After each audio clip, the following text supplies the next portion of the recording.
Сәлеметсіздер ме, құрметті тыңдарман қауым.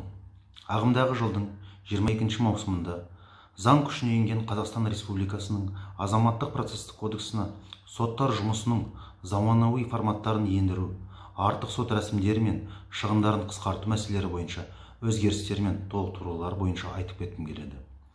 Осыған байланысты біздің кәмелетке толмағандардың істері жөніндегі соттың өзінің мамандылығына байланысты кейбір өзгерістерге әсерлі болды. Ол дегеніміз азаматтық процестік кодексі, неке ерлі-зайыптылық және отбасы туралы кодексінің балаларды асырап алу, тілек білдірген адамдардың құқықтары мен міндеттері толықтырылып, оларға қосымша психологиялық даярлықтан өту керек екендігі көрсетілген. Бастапқы жобадан айтылған өзгеріс тек қана болашақ ата-аналар баланы бала үйінен алатын болса ғана міндетті түрде психологиялық даярлықтан өтулері қажет. Ал отбасы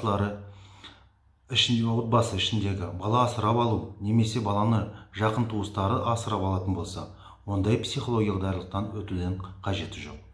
Енгізілген толықтырулар ең басты мәселені ол көп жылдар бойы ата-ана болмаған адамдардың бірден қолдарына бөтен бала ұстағасын алғашқы әсері, психологиялық халы мен күйі, дұрыс болудың эмоционалдық дайындығы, ұстанымды, шыдамды және сабырлы болуға үйретеді.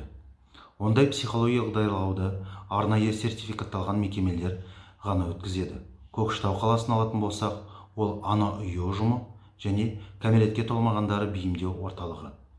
Осы екі мекеме өз құрамында арнайы білім аталған кәсіби дағдылар меңгерген білікті мамандар, сарапшылар оқу өткізеді. Әрине, не үшін десеңіз, өкінішке орай шаңырақ көтеруге бел буған жастардың көбісі жауапкершілікке немқұрайлы қарайды. Неке құрған жастардың көбіне бір-бірімен тіл табыса алмайды.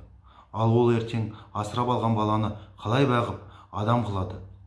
Жұптардың арасында осылай тәрбие беру керек деп жарыс сөздерімен дауға да жетеді. Осының бәрін бірінші қадамнан бастап алдын ала алу мақсатында енді ата-ана болатын жанұяларды үйрететін, даярлайтын, жаңағы айтып кеткен өзгерістер мен толықтырулар болып келеді. Назарларыңызға рахмет. Ақмола облысының кәмелетке толмағандар істер жөніндегі мамандырылған аудандық сотының судьясы Жарылғасов Бақытжан.